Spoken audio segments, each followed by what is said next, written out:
Hey guys, Joe here at Universe. When you're developing a brand, typography and fonts are a really central core part of that.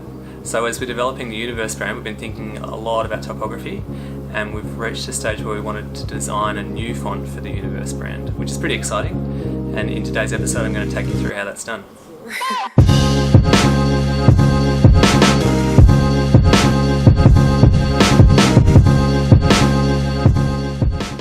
So the first thing we did was look through existing typefaces, and there's a lot of those around, there's hundreds of thousands of them. We're specifically interested for Universe in fonts which are really simple and clean looking, and actually the company Universe is named after the font called Universe, and we have used the Universe font previously for the brand. But there's a few things about the Universe font that I wanted to move on from, and also just wanted to bring our own personality into it a bit.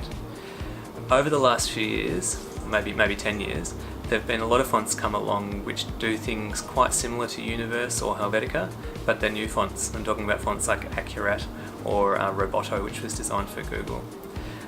They take the principle of those fonts, but just change them a bit and make them something new and something more personal.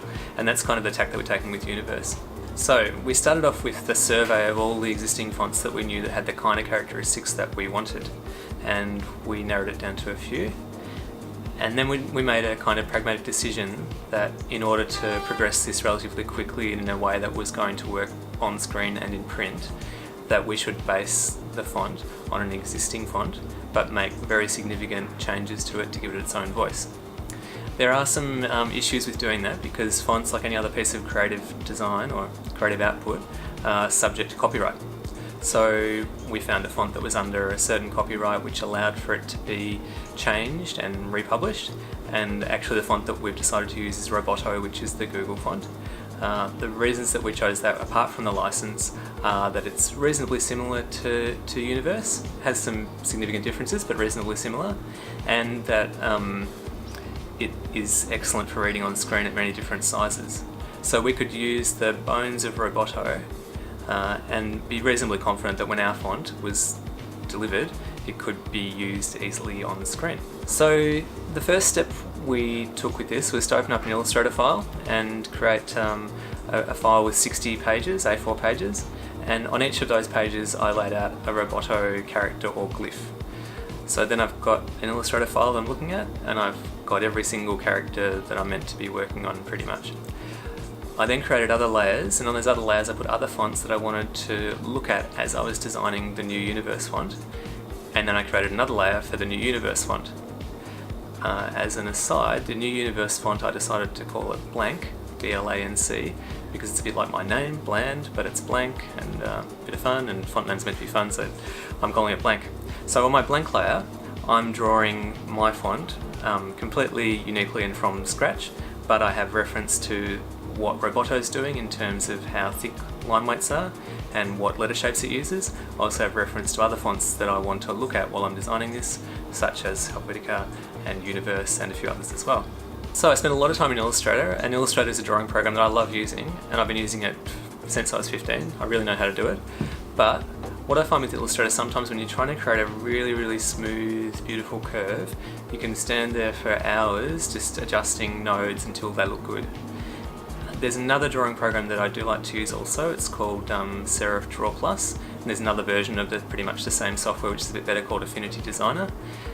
What we've done with the blank font is to bring some of the glyphs that are not quite working for us in Illustrator into one of those programs, so we can smooth out the curves and make them exactly how we want them.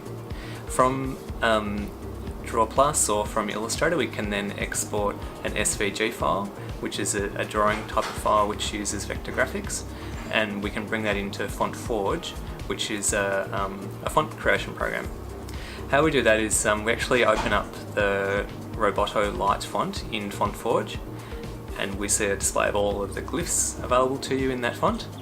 I've deleted all the ones that are not going to be relevant to us, because part of doing a font for ourselves is that it's going to be a web font, and we want it to be able to be delivered quickly on the web, and having lots of extra glyphs in your font means it's a bigger font file.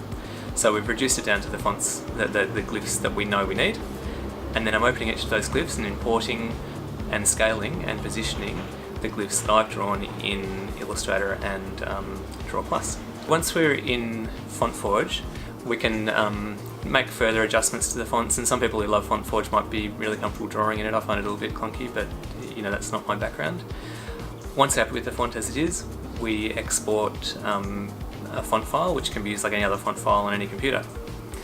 With our design process, we've done this a number of times where we've exported the font at different stages of development to check it in different things, because it's one thing to design beautiful glyphs at a large size on your screen, and you can be pretty excited about doing that. But when you actually get it into typography and into paragraphs and subheadings and a context like a website, it totally changes the character of the thing. It's really quite different. And so we wanted to make sure that we were doing something that was going to be usable in the end. So from time to time we've exported a font file and tested it out in our website development process, and also in business cards and other things that we're doing for the Universe brand. And here's the Universe font, Blank Light. As you can see, it's really clear, neutral, sans serif font with quite elegant shapes and a quite high X height. That X height is taken, like most of the metrics for Blank Light, from Roboto. But in contrast to Roboto, our lowercase shapes have really nice overlinear counters, whereas Roboto has some points in their counters. And Roboto has some square vertical shapes in some of their round shapes, and all of our round shapes are completely round, giving it a really nice, simple, human feel. A lot of the design decisions we made, we checked against what Universe was doing, because we wanted it to have a similar feel to Universe. But in contrast to Universe, our capital G is more of a classic Helvetica style G, and our capital R has a straight leg similar to Accident's Grotesque, which is a shape I really love. Our lowercase l has a little kicker at the bottom, which differentiates it really clearly from a capital I, which is something a lot of sans serif fonts, including Universe, don't do. And a big difference between our font and Universe is that we're using round dots on our I and J and many of our punctuation marks, again giving it a more of a human feel and quite a simple, nice, clean character as well. So that's how we design fonts at Universe. I think that a brand having its own font gives it a really invaluable and unique difference from other brands and its own voice, and we love doing it. I hope you enjoyed watching, and remember you can stay in touch by joining our mailing list or see previous videos through YouTube.